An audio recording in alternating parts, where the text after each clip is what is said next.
It seemed like the labor pains had started.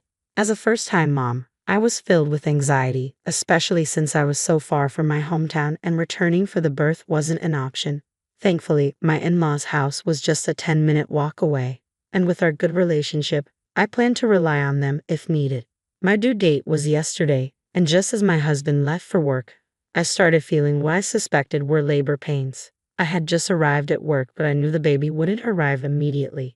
I decided to keep an eye on things and let my husband know if anything changed. Despite my growing anxiety, my husband George seemed strangely indifferent. Reflecting on it now, I realized his behavior had been off for a while. My name is Ellie. At 32, I'm a full-time housewife, having left my job upon discovering I was pregnant. George, who is 2 years older than me, was a senior at the university I attended. We reconnected at a university club gathering 3 years ago, and our chemistry was immediate. Given our age, we decided to marry soon after. I was thrilled to marry while still in my late 20s. George's demanding job often keeps him late or requires him to work on his days off, which only heightens my anxiety. Fortunately, my mother-in-law has been a tremendous support, especially during the rough patch of morning sickness. She's eagerly anticipating the arrival of her grandchild, and I want to ensure a healthy delivery for her sake. My father-in-law has also been incredibly helpful, driving me to the hospital when needed. I'm truly blessed with such wonderful in-laws. Yesterday was my due date, and my anxiety spiked as I noticed no signs of labor starting. I voiced my concerns to George before he left for work, but he seemed irritated and hurried. If the labor pains haven't started, it means it's not time yet. There's no point in overthinking it.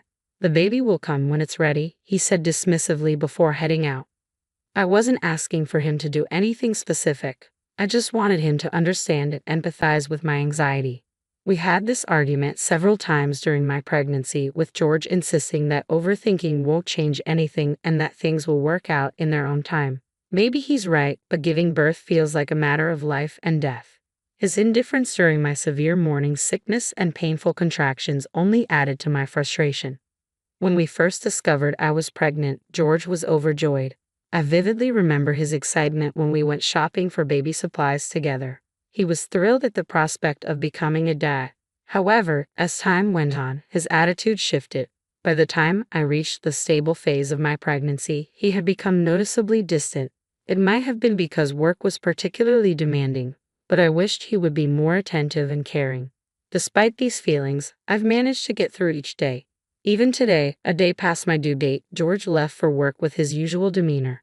Despite my frustrations, I focused on the well-being of our baby and managed to see him off with a calm expression. About an hour later, I began experiencing what felt like labor pains. I called the hospital, but they advised me to wait since my contractions were still spaced apart. I packed my hospital bag and tried to rest while keeping an eye on the time.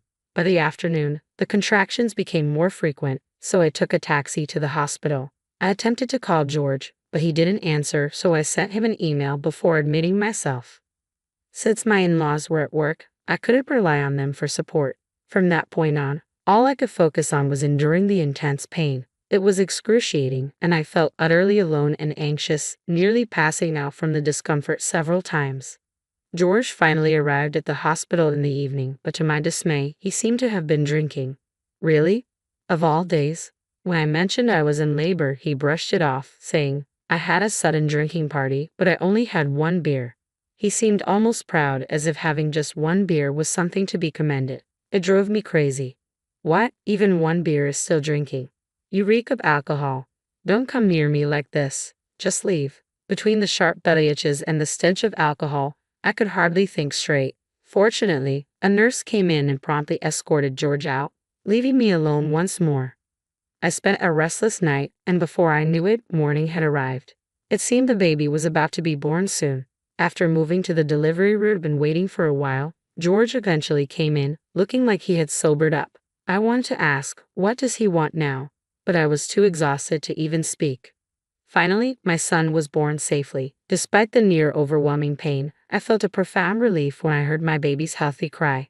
When the nurse handed my son to George, he hesitated but took him in his arms. As I vaguely thought, so he's a dad now, George made an outrageous comment. He doesn't look like me at all.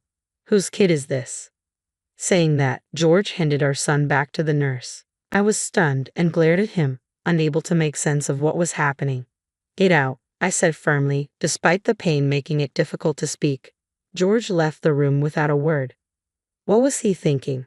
How could he act like this?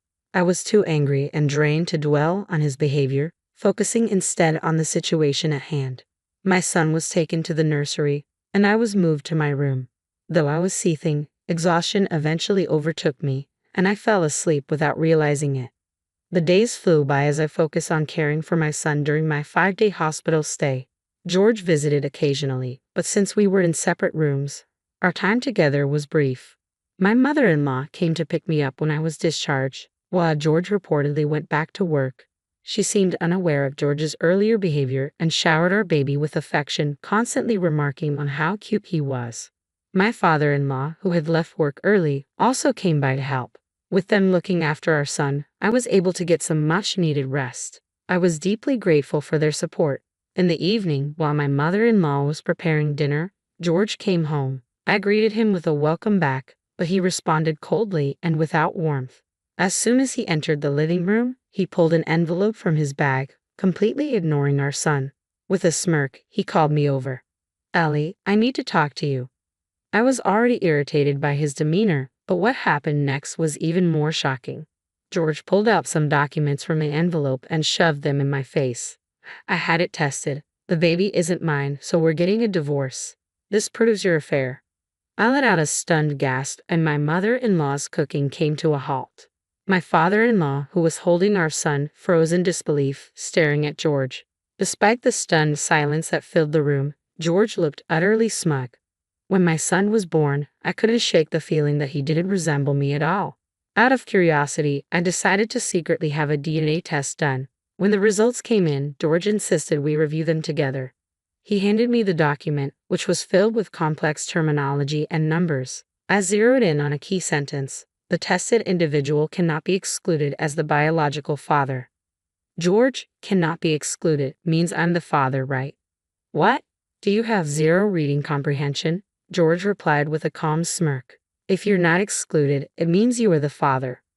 George started to panic. What? No way. As I recalled the events of the birth, my anger flared up again. So all those accusations were because you suspected me of cheating. I vividly remembered him asking, "Whose kid is this?" when he first saw our newborn son. I placed the document in front of my in-laws, who were livid. "George, how could you do this to Ellie while she was going through so much?" They scolded him. As his parents reprimanded him, George began to make excuses. "Well, the office is full of men, and she often went to drinking parties. She came home late some nights, so naturally, I was concerned." I felt a surge of irritation at George as he glanced at me while speaking. "I reported every drinking party to you, and you even picked me up when I was going to be late, and still, you doubted me." But George continued to act as if he were in the right. "Well, I've read about people raising their partner's child on the internet. A coworker suggested I get a DNA test." "Oh, I see. There's probably no point in discussing this further with him," I thought. "Really? You trusted random stories and the advice of a stranger over me?" My anger flared. "I endured morning sickness and a grueling labor to give birth to a healthy child for you, George, and this is how you repay me." My mother-in-law started to cry, and my father-in-law was visibly enraged. "I can't believe this," he said. As I angrily knocked the documents from George's hand, he fumbled to pick them up, accidentally dropping his bag. To my shock, something unexpected fell out. "What's this?" Inside George's bag was a divorce form. "Are you planning to divorce me suddenly?"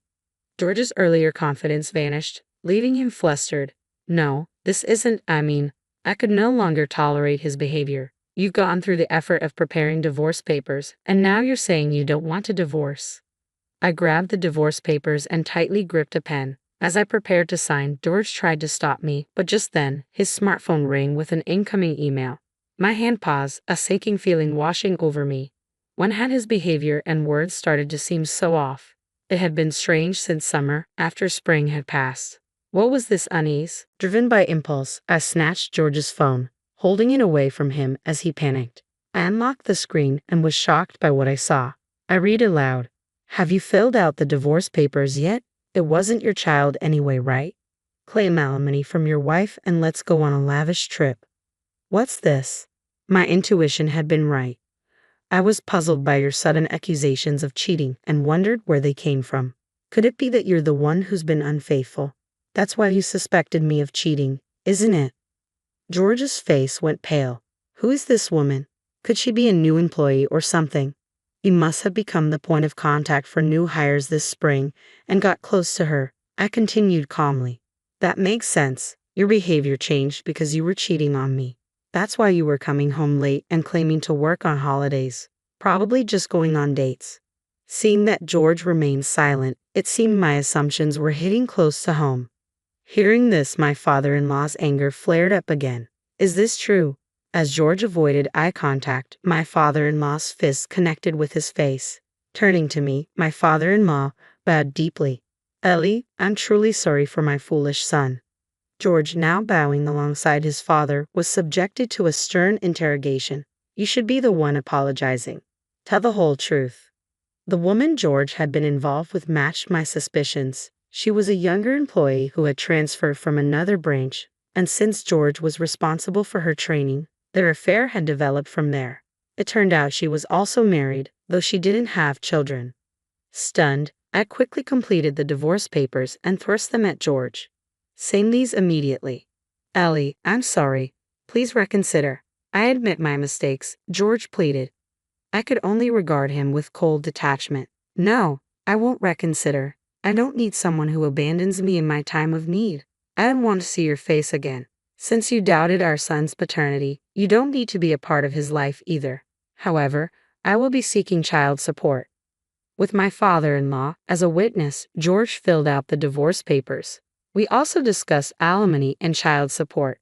During this time, my mother-in-law, who had taken our son away temporarily, returned. She silently handed something to George. Confused, he opened it to find an old photo album. Inside was a picture of a baby who bore a striking resemblance to our son. It looks just like him. There's no way he's not your child, my mother-in-law said coldly. These are pictures from when George was born. He resembles our son exactly. George's shock was evident, but he doesn't look anything like me. He began to make excuses. At that point, my patience snapped. If a newborn baby looked exactly like you as an adult, wouldn't that be unsettling? Clearly from the photo, it's obvious that this child is yours. No, it's not that. It's just that everyone kept saying it. I believed it from the start, George stammered. Liar. If you truly believed it, you wouldn't have demanded a DNA test. You're always shifting the blame. Take responsibility for your actions. You neglected your pregnant wife and had an affair. That's a fact. And now you're letting your mistress sway you, ducking your wife, and conducting a DNA test on your own child. Is there any sincerity in any of this? No. I was suffering while you were unfaithful. I'm not so generous as to forgive such betrayal. I let loose on George without pausing for breath. Despite his constant apologies, I couldn't find it in me to forgive him, and we proceeded with the divorce. The rumors about George's affairs quickly spread at work, making his job increasingly difficult and leading to a series of mistakes. Consequently, he was transferred to a different branch in Nebraska. I considered moving back to my parents' house, but given the challenges of traveling long distances postpartum, I decided to stay in George's now empty family home. My son is growing up healthy here, and I'm settling in well. George's parents gave him a severe reprimand, and he's been using his savings to pay alimony, closely monitored by my father-in-law. He makes his payments every month. We also pursued damages from the woman he had the affair with. Her husband discovered the betrayal, leading to their divorce. I heard she's now working at a bar. Though George was a foolish husband, I am deeply grateful for the support of my in-laws. They've been a strong presence in my life as I raise our son. I'm very satisfied with the way things have turned out.